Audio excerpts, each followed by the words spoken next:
Jesus is very famous for his parables.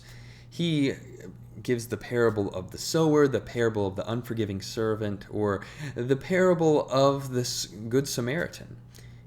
And we have in Matthew chapter 13, Jesus' first section of parable teachings in the Gospel of Matthew. And he gives a course of why he teaches in parables and gives how to understand parables to his disciples, and then proceeds to give even more parables and interpretations.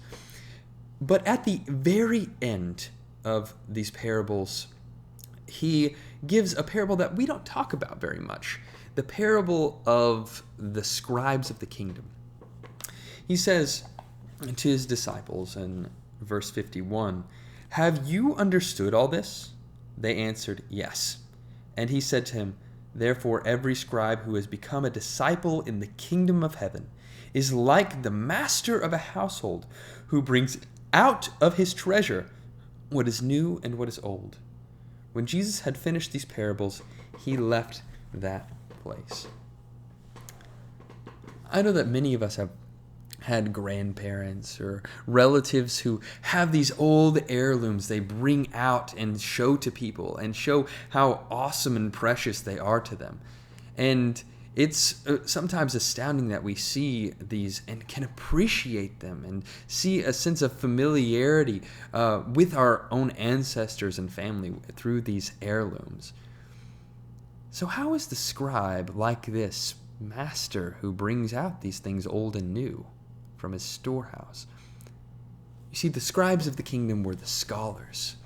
They knew their Old Testaments back to front, had much of it memorized. And that was their scripture, their Bible. And so to read these scriptures as scribes of the kingdom in particular, they're able to look at the same old ancient words and also see what is new in them. They're able to see Christ, able to see its fulfillment, able to give new interpretations, new understandings from it. And such is the value of these scribes, such as Matthew, who wrote this gospel, but also the value of many other interpreters, both modern and ancient, such as Origen of Alexandria, who is able to, through his allegories, present these Old Testament passages and present them in light of the New Testament and give much value for the Christian life.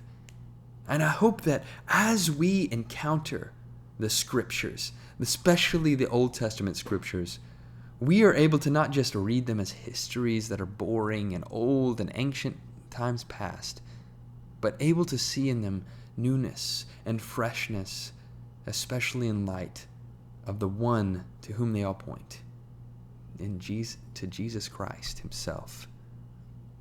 And so I hope that we can all become scribes of the kingdom who are able to bring out these treasures and bring out those things that are new from things that are old.